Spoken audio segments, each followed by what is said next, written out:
Welcome to Mishra study Naugachia. Mishra study Naugachia में आपका स्वागत है। आज हम लोग कक्षा 8 का इंग्लिश पढ़ेंगे और ये हम लोग आज पढ़ने वाले हैं लेसन नंबर 5, जो कि चैप्टर का हेडिंग है।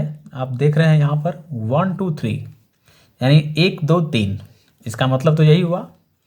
तो सबसे पहले हम लोग वार्मर समझ लेते हैं। देखिए, वार्मर का मतलब होता है कि सबसे पहले इस चैप्टर में क्या प्रोवाइड किया गया है, इन चीज़ों को जानना। तो यहाँ आप देखिए number first, some people use their body language. कहता है कि सम पीपुल यानी कुछ ऐसे लोग हैं जो उपयोग करते हैं देयर अपने बॉडी लैंग्वेज, यानी अपने जो शारीरिक भाषा है उन चीज़ों का उपयोग करते हैं। एग्जाम्पल देख लीजिए इजी, जैसे कि फिंगर्स का इस्तेमाल हम लोग करते हैं, आइज यानी आँख का इस्तेमाल करते हैं, फेशियल एक्सप्रेशन एट्सेट्रा, यानी कि या हम लोग कोई भी चेहरे का जो है एक्सप्रेशन देते हैं टू एक्सप्रेस देमसेल्व्स, यानी कि स्वयं को जो है यानी कि व्यक्त करने के लिए कि हम क्या चाहते हैं। तो यहाँ क्वेश्चन है कि have you met such persons, क्या आप कभी ऐसे व्यक्ति से मिले हैं जो कि खास करके अपने बॉडी लैंग्वेज का इस्तेमाल करते हैं किसी भी चीज़ को एक्सप्रेस करने के लिए। क्वेश्चन है इफ़ यस, यदि हाँ, where did you meet them, यानी आप उनसे कहाँ मिले थे। क्वेश्चन ये है। तो सबसे पहले क्वेश्चन क्या था, आपने समझा कि हम लोग अपने डे टू डे लाइफ में बॉडी लैंग्वेज का इस्तेमाल करते हैं। As an example fingers, eyes, facial expressions etcetera to express themselves. तो हम लोग ऐसे व्यक्ति से आए दिन मिलते ही रहते हैं। तो ये कह रहा है, एक क्वेश्चन है जो कि आप पहले जान लीजिए कि आप लोग इसके बारे में क्या जानते हैं या नहीं जानते हैं। नेक्स्ट पॉइंट देखिए, कहता है did you get a chance to interact with any one of them. कहता है क्या आपको कभी कोई चांस मिला है टू इंटरेक्ट करने के लिए with any one of them, उनमें से कोई जहाँ पर कि आपने इस्तेमाल किया हो। जैसे एग्जाम्पल के रूप में मैंने बताया फिंगर, आइज, फेशियल एक्सप्रेशन इत्यादि का। तो how do you think persons communicate without human language. कहता है आप क्या सोचते हैं, आप कैसे सोचते हैं कि एक व्यक्ति जो है कम्युनिकेट कर सकता है विदाउट ह्यूमन लैंग्वेज, बिना बोल चाले जो है कोई व्यक्ति कैसे जो है कम्युनिकेट कर सकता है। तो सिंपल सा मैटर है कि फिंगर्स, आइज, फेशियल एक्सप्रेशन के माध्यम से भी हम लोग अपने थॉट को एक्सप्रेस कर सकते हैं विदाउट ह्यूमन लैंग्वेज। तो चलिए इस चैप्टर में क्या बताया गया है, आपने इन चीज़ों को यहाँ पर समझा थोड़ा सा कि प्रस्तुत पाठ में इन्हीं चीज़ों के बारे में वर्णन किया गया है। अब हम लोग स्टोरी को लेकर आगे बढ़ते हैं, वीडियो में बने रहें। तो चैप्टर आप देख रहे हैं कि यहाँ पर है 1 2 3। तो चलिए देखते हैं क्या है कि once there was a rich and powerful king. इसका मतलब हुआ कि एक बार there was a rich and powerful king, यानी एक राजा था जो बहुत ही अमीर और शक्तिशाली था। तो रिच का मतलब हुआ अमीर और पावरफुल का मतलब हुआ शक्तिशाली। ही थॉट दैट, उसने सोचा, दैट कि no one in the world was as powerful as he was, यानी कि उसने सोचा कि नो वन यानी कि कोई जो है उतना शक्तिशाली नहीं है इस वर्ल्ड में, was as powerful as he was, जितना कि वह शक्तिशाली था उससे कोई ज़्यादा शक्तिशाली नहीं था इस वर्ल्ड में, ऐसा उनका विचार था। यानी उस राजा का जो कि एक अमीर राजा था और पावरफुल था। But he told no one about it, लेकिन उसने नहीं कहा किसी से इसके बारे में कि वह कितना ज़्यादा शक्तिशाली है या था। वन डे, एक दिन की बात है, ही बिगैन टू वॉन्डर, वह सोचने लगा। वॉन्डर का मतलब होता है सोचना। Whether other could guess what he was thinking, कि कोई ऐसा हो सकता है जो उसके विचारों को समझ सके या सोच सके कि उसके मन में क्या चल रहा है। उस राजा के मन में, मतलब राजा ने खुद ऐसा अपने अंदर यह सोचने लगा स्वयं।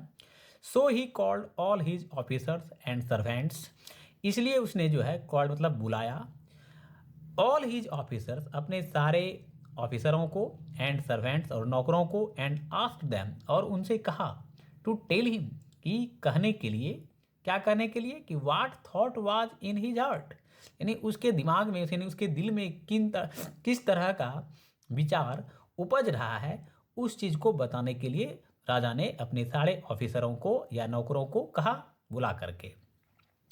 Many of them mad gases, उनमें से कई सारे ऐसे ऑफिसर थे या सर्वेंट थे जिन्होंने गैस किया।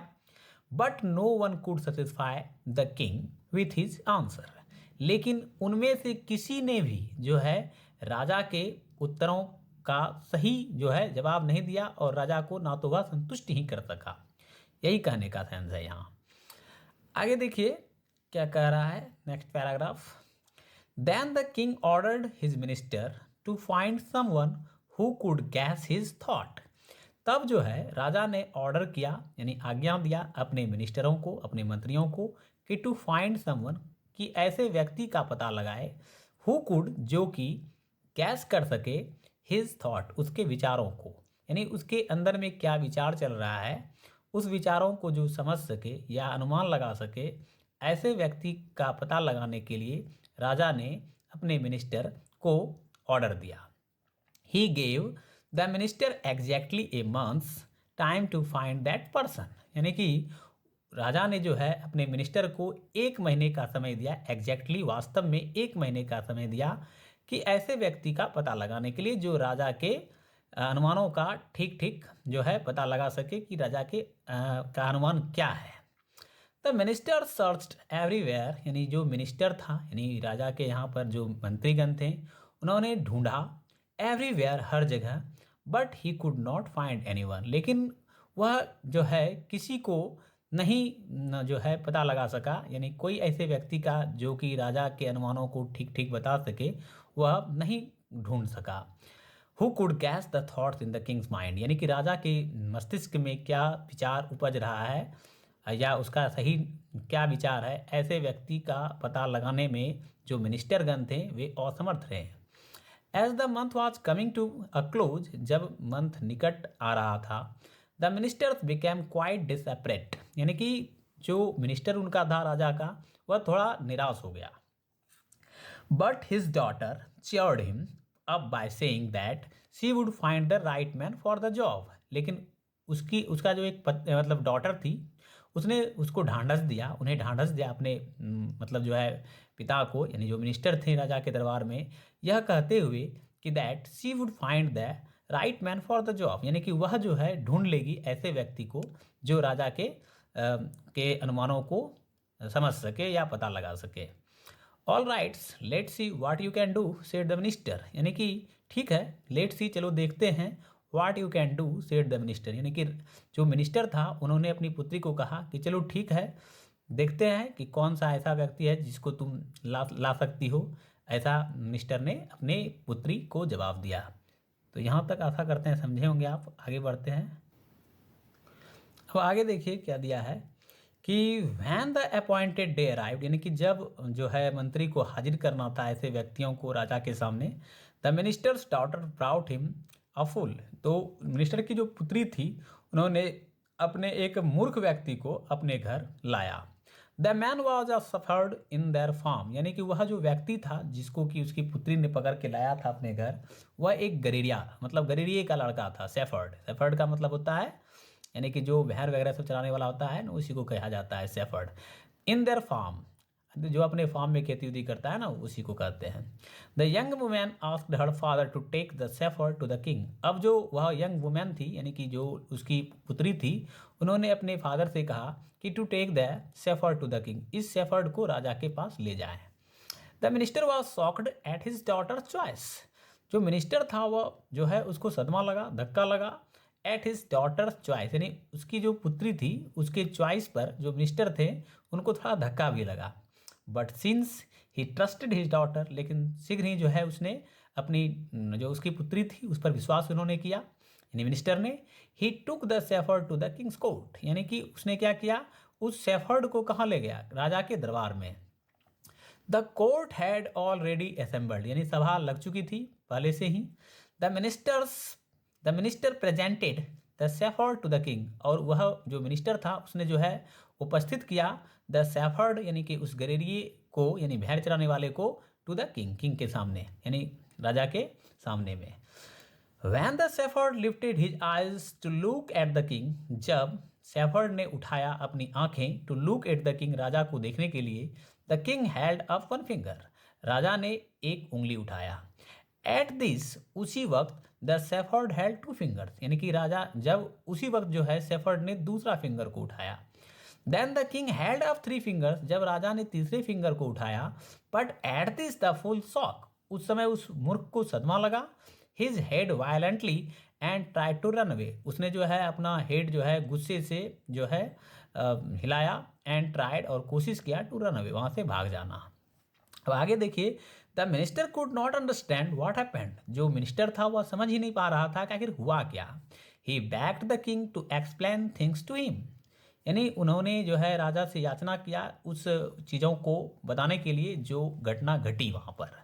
अब आगे देखिए, लास्ट पैराग्राफ है हमारा, इसका क्या मतलब हुआ। When I held up one finger, said the king, राजा ने कहा कि जब मैंने एक उंगली को उठाया, I asked the man whether I alone was king, यानी कि उन्होंने, मतलब राजा का कहना था कि मैं ही वह व्यक्ति हूँ और मेरे अलावा दूसरा कोई व्यक्ति है ही नहीं।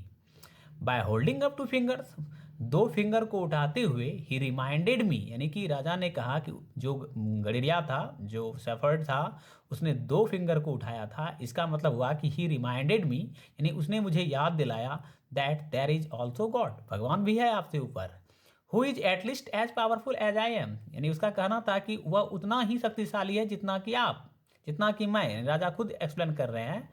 Then I asked him whether there was a third and he strongly denied the existence of third, जब मैंने उससे कहा whether there was a third, तीसरा भी है, तो उन्होंने जो है मतलब मजबूती पूर्वक जो है डेनिट कर दिया, इनकार कर दिया द एक्सिस्टेंस ऑफ थर्ड, तीसरा कोई नहीं है। This man really read my thoughts, यानी उस व्यक्ति ने मेरी विचारों को पढ़ लिया। I have been thinking that, मैं सोच रहा हूँ, आई एलोन वाज पावरफुल, मैं खुद सोचने लगा कि मैं ही शक्तिशाली था। But he was reminded me, लेकिन उसने मुझे याद दिलाया that there is also God but no third, यानी कि आपसे भी ज़्यादा शक्तिशाली यदि कोई है तो वह भगवान है और तीसरा कोई नहीं है। तो कुल मिलाकर इन्हीं चीज़ों के बारे में है, लेकिन लोगों का कहना और भी कुछ है कि यहाँ पर जैसे कि मान लीजिए दिया गया है कि the minister presented the shepherd to the king, यानी राजा ने, मतलब मिनिस्टर ने जब प्रेजेंट किया शेफर्ड को किंग के पास, तो इस वार्तालाप को जैसे कि मान लीजिए यहाँ पर जैसे कि राजा ने एक उंगली उठाया, तो इसका मतलब है कि शेफर्ड को लगा कि राजा मेरा शायद एक आँख फोड़ दे, तो इसीलिए उसने 2 उंगली उठाया। लोगों का कुछ अपना भी एक मंतव्य है कि शायद 2 आँख उठाने में 2 उंगली उठाने का मतलब है कि उसका दोनों आँख फोड़ दे, यही कहने का सेंस है। लेकिन तीसरा उंगली जब उठाया तो शायद वह गड़ेरिया जो था वो समझ ही नहीं पाया। तो इसी चीज़ के बारे में कुछ स्टोरी है जो मैंने आपको बताया। यदि वीडियो पसंद आए तो लाइक शेयर अवश्य कीजिएगा। आज के लिए इतना ही। यदि आप लोग कहिएगा कि इसका क्वेश्चन वगैरह सब बता देने के लिए, तो क्वेश्चन वगैरह सब भी हम बता देंगे, और यदि आपको वीडियो चाहिए तो वो भी मैं प्रोवाइड कर दूंगा। आज के लिए इतना ही, मिलते हैं नेक्स्ट वीडियो में। आपका दिन शुभ हो। थैंक यू, धन्यवाद।